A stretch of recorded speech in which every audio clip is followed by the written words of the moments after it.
a couple of remarks. Oh, that was a quick introduction. Thank you.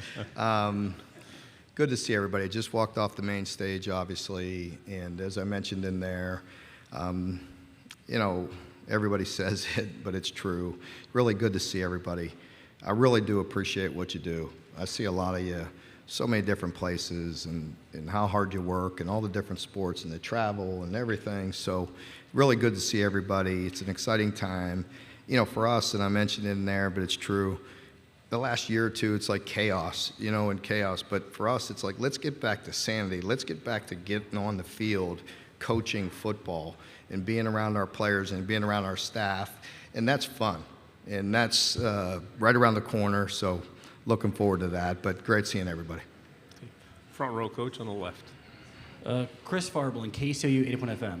Coach, you guys brought in a lot of players in the transfer portal, in particular on offense, Devin Leary, Ray Davis, and a lot of guys in the offensive line. I was going to ask, do you believe that the transfer portal, do you believe it helps or hurts the parity of the sport, or widens or decreases the gap between talent between teams?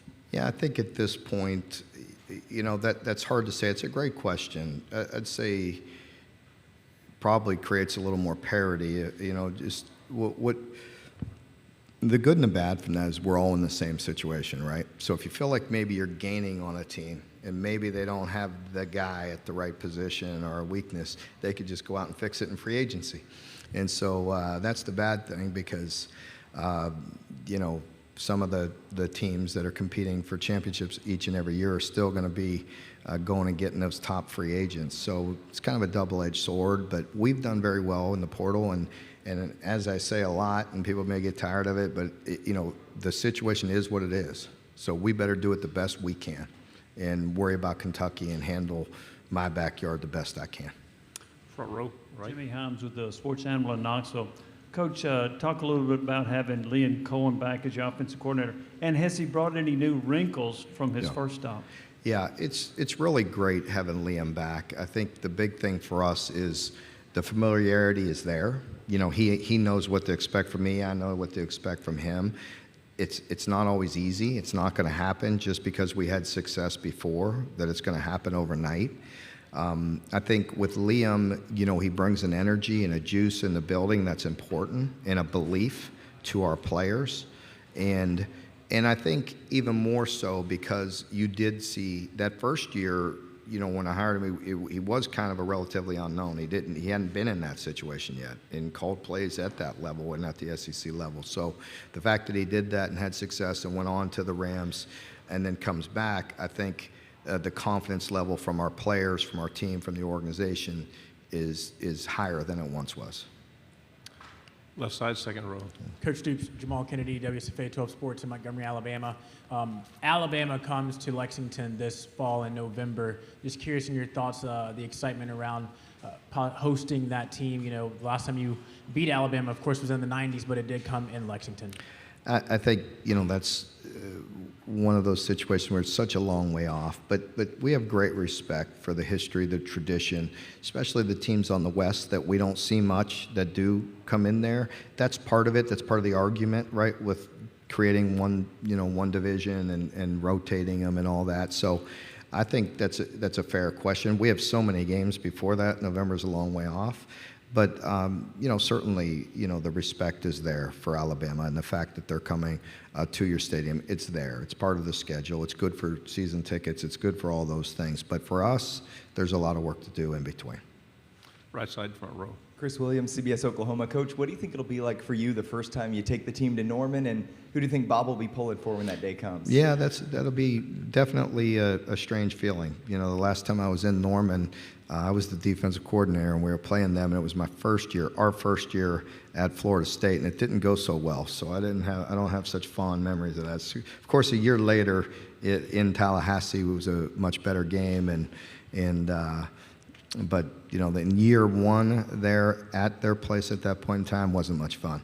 But I wish I had got a shot at them a couple years later when we had them going in Tallahassee. But no, it'll be a challenge. Again, the respect I have for Oklahoma and Drake, who was asked that in there. I'm so proud of Drake and the way he's playing, and Coach Venables. I've known him for such a long time. So nothing but respect and admiration for Oklahoma. But when we play each other, we'll both be trying to win at all costs. So. Second row. Hey, Mark.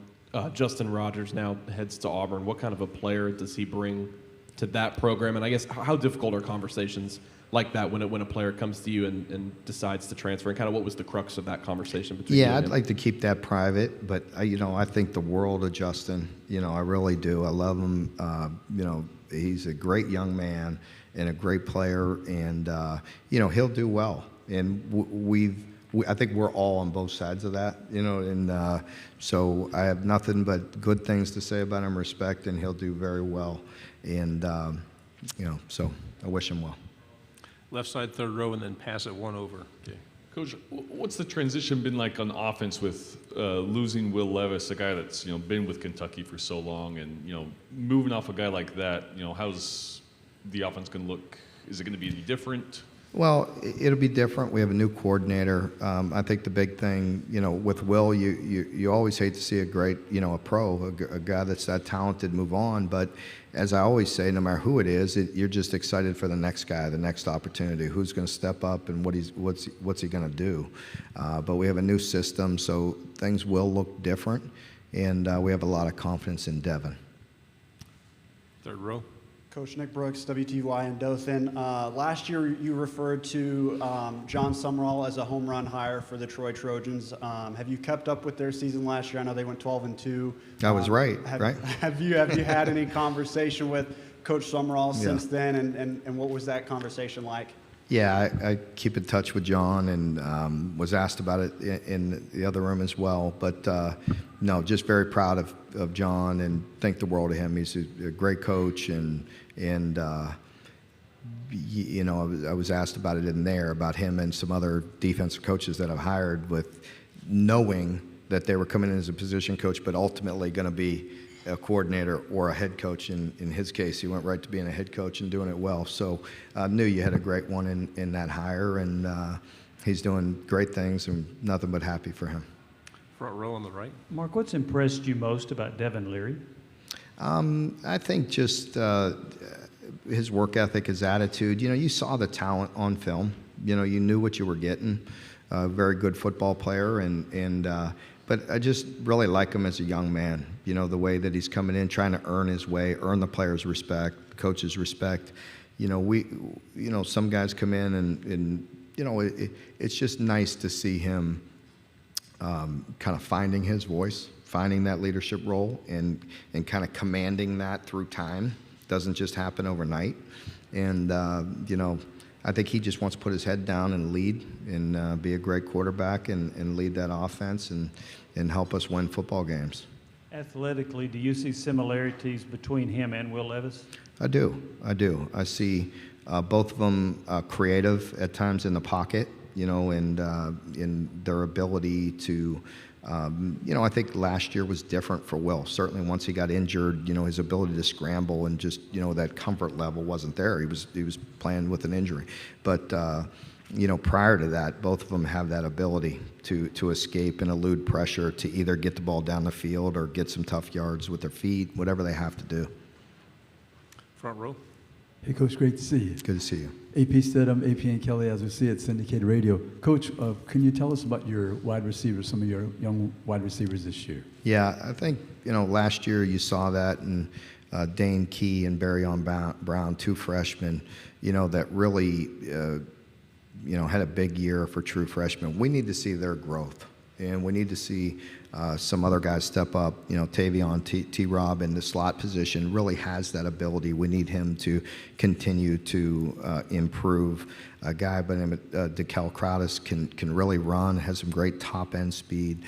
So we feel like we have some weapons there, and needed to shore up the offensive line to get that ball down the field, and try to get back to some play action, and we need to create more explosive plays. Right side, third row. We'll take both of you guys. Mark, Kentucky was one of the first sort of states to adopt NIL legislation. I'm kind of curious on your thoughts on that, with obviously with the current gray area, with the IRS memo, and obviously the statement made by the NCAA. How are you sort of operating the program in lieu of all this gray area? I mean, is there confidence in the state law in that process and so forth? Yeah, I have confidence in the state law, and I don't really want to get into all the weeds of the gray, if you will. I don't think that would be wise. But I think there's a lot of gray nationally. Coach Stoops, you've talked a lot about Oklahoma today and your respect for Brent Venables. I was just curious, after a disappointing season last year at OU, what advice, if at all, would you give for them to prepare for the SEC? I don't need to give them advice. I don't want that soundbite out there. That I'm a little wiser than that after 11 years. So I don't think I need that narrative in the Daily Oklahoman tomorrow. So Brent knows what he's doing. That program knows what he's doing, and they will figure it out. And it's a long ways off till we play them, but I have a lot of confidence in Brent and that program. Final two questions will be here, second row and then in the back. Sierra Newton for BBN tonight. We've seen a lot of growth out of Alex Safari. What are your plans for him this season? Yeah, Alex has been, came in and did a really good job as a true freshman. He's the type of guy that could play multiple positions. In kind of being such a young guy, to see where his body goes, because he's a big physical guy already as a freshman.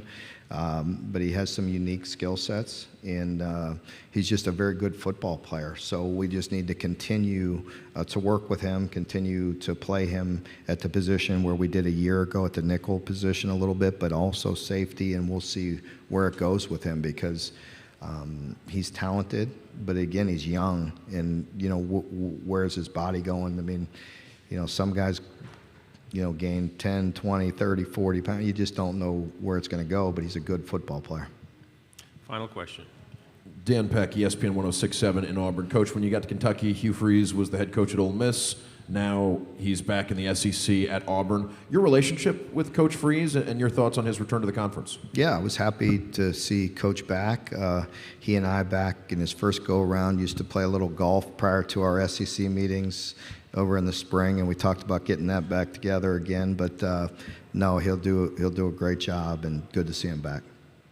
Coach, thank you very much. Thank Great you job. all.